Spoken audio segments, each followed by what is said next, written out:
Bonsoir Léo, c'est quoi cet anneau? Ce soir, je vais à un bal masqué et j'ai choisi de me déguiser en planète Saturne. Ah super, mais pourquoi Saturne? Il n'y a pas trop le choix. Les 7 autres planètes, elles se ressemblent. Les 7 autres planètes? Oui, regarde. Mercure, Vénus, la Terre, Mars, Jupiter, Uranus et Neptune. Saturne se différencie de toutes ces planètes grâce à son anneau. Ah, tu parles des planètes du système solaire, c'est cela? Donc uniquement les planètes qui tournent autour de notre Soleil, c'est-à-dire les 8 planètes qui appartiennent à notre système solaire.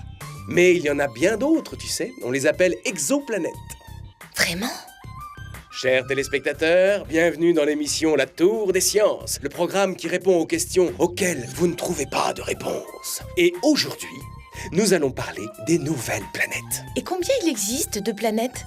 Personne ne sait exactement combien il existe de planètes, mais on estime que leur nombre se compte en milliards. Des milliards? Tu me fais marcher. Non, pas du tout, je suis sérieux, Léo. Notre système solaire n'est pas le seul dans l'espace. Il appartient à un ensemble beaucoup plus vaste appelé la galaxie. Et nous faisons partie de la galaxie appelée la Voie lactée. La Voie lactée contient au moins une centaine de milliards d'étoiles équivalentes à notre Soleil. Et la plupart d'entre elles ont des planètes qui gravitent autour d'elles.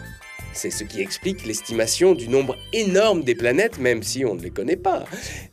En fait, aujourd'hui, l'homme n'a découvert que 400 planètes en dehors de notre système solaire. 400 planètes seulement? Mhm.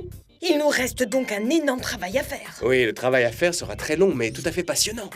La plupart des planètes qu'on connaît sont des planètes géantes. Ces planètes géantes sont caractérisées par le fait qu'elles soient uniquement constituées de gaz. Est-ce que tu veux dire qu'elles sont composées d'air? Non, Léo. Elles sont en fait composées de plein de gaz différents.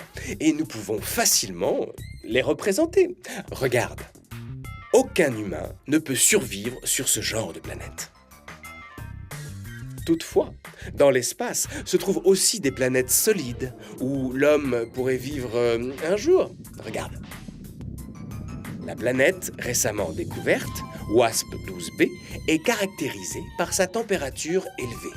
La température à sa surface dépasse 2000 degrés Celsius.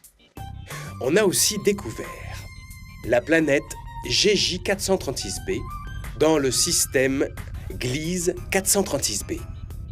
Qui est une planète essentiellement composée de glace. Et la recherche a récemment fait de nouvelles trouvailles. Comme cette nouvelle planète qui se trouve dans le système solaire, appelée Gliese 581. Léo, aurais-tu l'amabilité, s'il te plaît, de la recréer en 3D?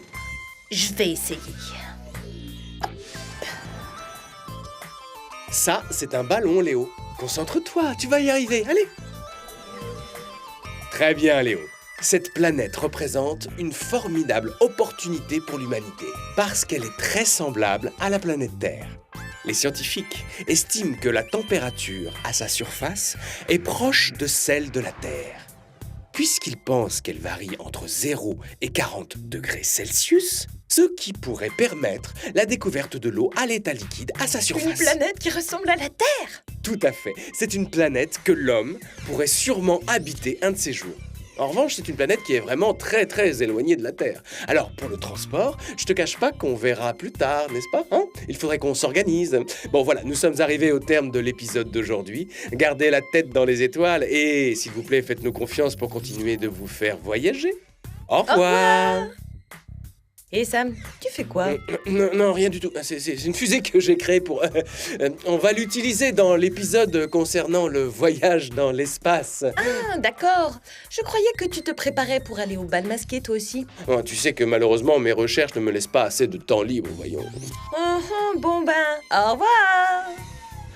Je n'ai plus qu'à me trouver un nouveau costume pour que Léo ne me reconnaisse pas maintenant. C'est malin.